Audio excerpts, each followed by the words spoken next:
we all know that research says that mastery of the first language can be correlated to learning.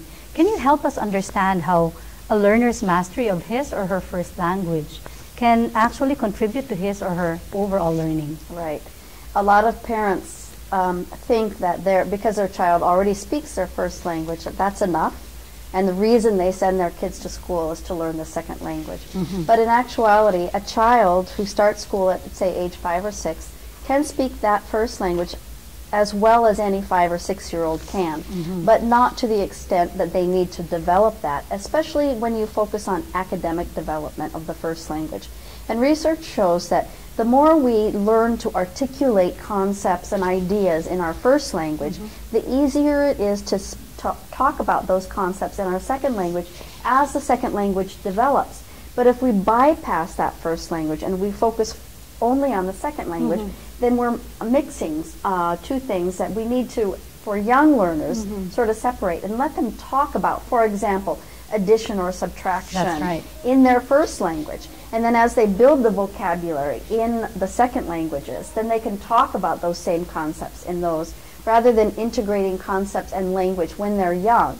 Later, when they have the ability to converse in the second language about topics, then you can use the second language to learn new academic content.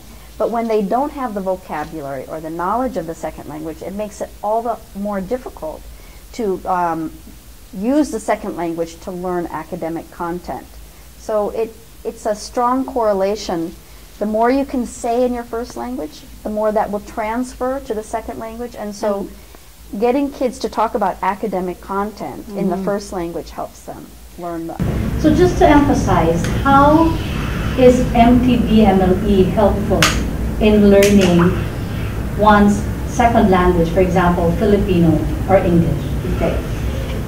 First of all, they have to understand what they're learning about Filipino, right? So the only way to understand something new is to put it in the context of what we know and what we're able to talk about. So the first language brings meaning to the second language that we're learning. And the first language allows us to engage in the topic so that we can understand the second language.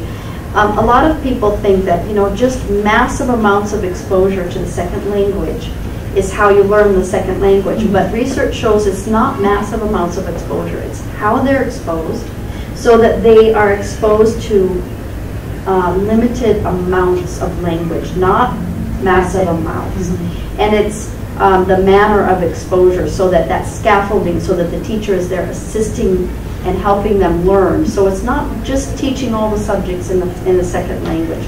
Rather, it's limiting the second language as a subject at first, then using the first language to build the first language, to build literacy, to understand math and science and social studies and music and all the subjects of the classroom.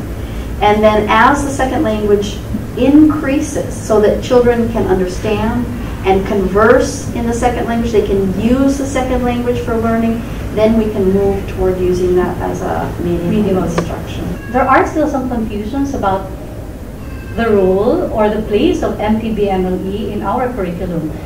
So I'm going to ask you a very basic question. Is it a subject, a domain, a competency, or a medium of instruction? Yeah.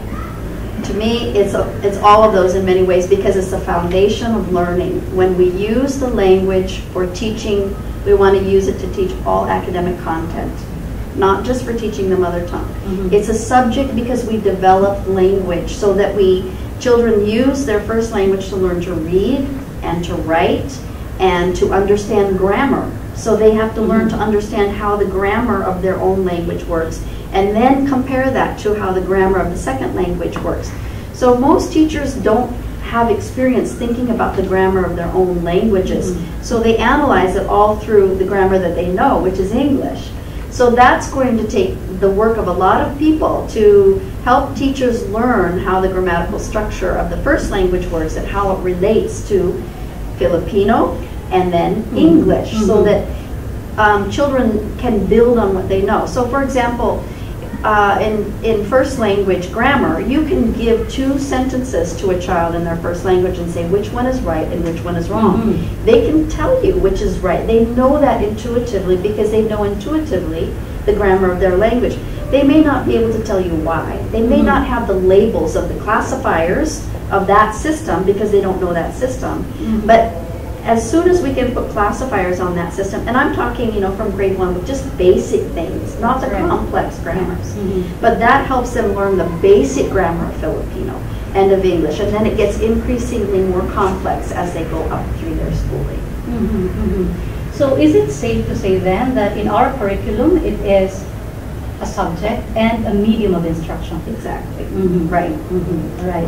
And it should also encompass more than just kindergarten through grade 3. Research actually shows that it's more effective when you have at least your basic education, which is all the way to grade 6, as for using the first language to interact with academic content and also to scaffold the learning of the second language and the third language, and gradually moving into using the second language and the third language as medium of instruction to learn new academic content. Thank you so much for that clarification. And I think that it is important that we realize the role of first language in learning the second language and then the third language. And I'm glad that your explanation enlightened us on that note. Can I add to that?